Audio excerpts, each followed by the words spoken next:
వంటగదిని శుభ్రంగా ఉంచడం, వంట పనులను సులభతరం చేసుకోవడం ప్రతి ఇల్లాలికి అవసరమే. చిన్న చిన్న చిట్కాలు పాటించడం ద్వారా వంట పనిని వేగంగా, సులభంగా చేసుకోవచ్చు.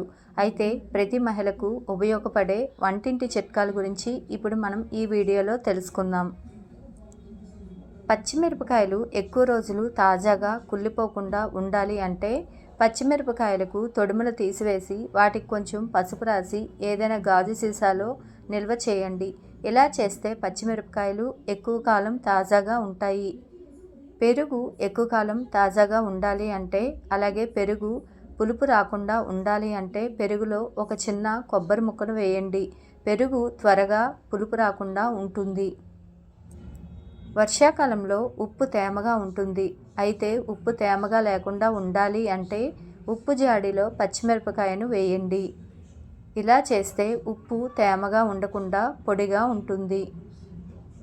ఇంట్లో ఉన్న పెరుగు పుల్లగా ఉంటే పెరుగులో కొన్ని పచ్చిపాలు కలపండి. ఇలా చేస్తే పెరుగు పుల్లగా లేకుండా ఉంటుంది. చాలామంది వెల్లుల్లి రెబ్బలు తీసేటప్పుడు ఎంతో కష్టపడుతూ ఉంటారు. అలాగే వెల్లుల్లి రెబ్బలు తీయడానికి చాలా సమయం వృధా అవుతుంది. ఇలా కాకుండా ఉండాలి అంటే వెల్లుల్లి రెబ్బలకు కొంచెం నూనె రాసి ఈ వెల్లుల్లి రెబ్బలను ఎండలో పెట్టండి. ఇలా చేస్తే వెల్లుల్లి రెబ్బలు తీయడానికి త్వరగా వస్తాయి. అలాగే సమయం కూడా ఆదా అవుతుంది. చాలామందికి దోశలు క్రిస్పీగా ఉండడం ఇష్టం. అయితే దోశలు క్రిస్పీగా పల్చగా రావాలి అంటే దోశపిండి రుబ్బేటప్పుడు అందులో 1 కప్పు సగ్గుబియ్యం వేయండి. ఇలా చేస్తే దోశలు టేస్టీగా క్రిస్పీగా వస్తాయి. దోశలు అట్ల పెనానికి అతుక్కోకుండా రావాలి అంటే అట్ల పెనం కొంచెం వేడెక్కిన తర్వాత అట్ల పెనంపై ఉల్లిపాయ వేసి రుద్దండి. ఇలా చేస్తే దోశలు అతుక్కోకుండా బాగా వస్తాయి. గుడ్ల పెంకులు చాలా త్వరగా సులభంగా రావాలి అంటే గుడ్లు ఉడికేటప్పుడు 1 స్పూన్ నూనె వేయండి.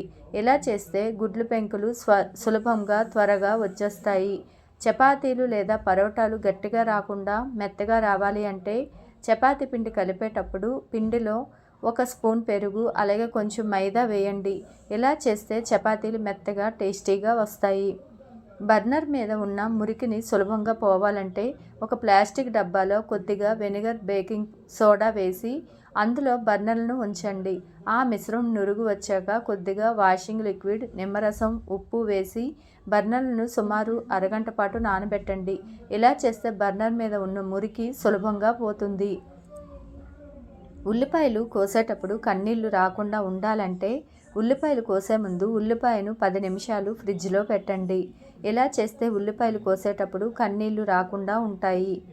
పాలు పొంగిపోకుండా ఉండాలంటే స్టవ్ పై పెట్టిన గిన్నె అంచును కొంచెం నూనె లేదా వెన్న రాయండి. ఇలా చేస్తే పాలు పొంగిపోకుండా ఉంటాయి. పండిన టమాటాలో త్వరగా పాడవకుండా ఎక్కువ రోజులు తాజాగా ఉండాలంటే వాటిని తొడిమలు పైకి ఉండేలా నిల్వ చేయండి. కొత్తిమీర ఎక్కువ రోజులు తాజాగా ఉండాలి అంటే కొత్తిమీర శుభ్రంగా నీటితో కడిగి ఆరబెట్టి ఆ గ్లాసులో కొద్దిగా నీళ్లు పోసి అందులో కొత్తిమీర తొడిమలు బాగా మునిగేటట్టు పెట్టి పైన కవర్ వేసి ఫ్రిడ్జ్లో పెడితే తాజాగా ఉంటుంది. పప్పు త్వరగా ఉడకాలంటే కుక్కర్లో చిటికెడు పసుపు అలాగే కొంచెం నూనె వేసి పప్పు ఉడకపెడితే ఎక్కువ సమయం కాకుండా అతి తక్కువ సమయంలోనే పప్పు ఉడికిపోతుంది. అన్నం వండేటప్పుడు నీటిలో కొన్ని చుక్కల నిమ్మరసం లేదా చిటికెడు నూనె వేస్తే అన్నం మెతుకులు ఒకదానికొకటి అతుక్కోకుండా పొడి పొడిగా వస్తుంది. పలచటి పెరుగు చిక్కగా కావాలంటే పెరుగు పలచగా ఉంటే 1 టీ స్పూన్ కార్న్ ఫ్లోర్ లేదా శనగపిండిని కొద్దిగా నీటిలో కలిపి ఆ మిశ్రమాన్ని పెరుగులో వేసి బాగా కలిపితే చిక్కగా మారుతుంది. అన్నం లేదా పాయసం వంటివి వండేటప్పుడు గిన్నె అడుగున అంటుకోకుండా ఉండాలంటే వంట ప్రారంభించే ముందు గిన్నె అడుగున కొద్దిగా నెయ్యి రాయండి. అల్లం వెల్లుల్లి పేస్ట్ త్వరగా రంగు మారకుండా ఎక్కువ రోజులు తాజాగా ఉండాలంటే మిక్సీ వేసేటప్పుడే చిటికెడు పసుపు, 1 టీ స్పూన్ నూనె లేదా ఉప్పు కలపండి. పచ్చిమిర్చి ఎక్కువ రోజులు నిల్వ ఉండాలంటే పచ్చిమిర్చిని కొనగానే తొడిమలు తీసేసి గాలి చొరబడిన డబ్బాలో టిష్యూ పేపర్తో చుట్టి ఫ్రిడ్జ్లో పెడితే వారాల తరబడి తాజాగా ఉంటాయి. వర్షాకాలంలో ఉప్పు తడిసి ముద్దవ్వకుండా ఉండాలంటే ఉప్పు జాడీలో కొన్ని బియ్యం గింజలు వేసి ఉంచండి.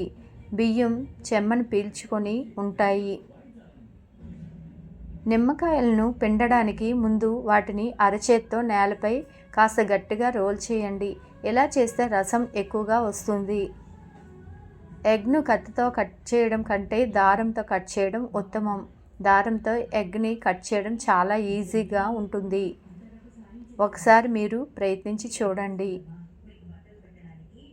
కూరగాయలు కోసేటప్పుడు చేతులకు రంగు పట్టకుండా బీట్రూట్, క్యారెట్, పొట్లకాయ వంటివి కోసేటప్పుడు కట్ చేయడానికి ముందు చేతులకు కొద్దిగా నూనె రాసుకోండి. ఉల్లిపాయలు సల్ఫర్ ఉంటుంది.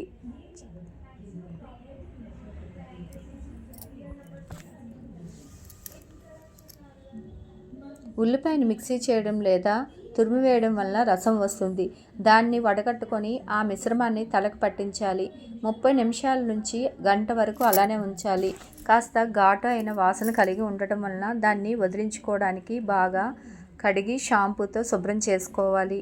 ఈ రెమెడీ వారానికి 2 సార్లు చేయండి. జుట్టు ఒత్తిగా బలంగా పెరుగుతుంది.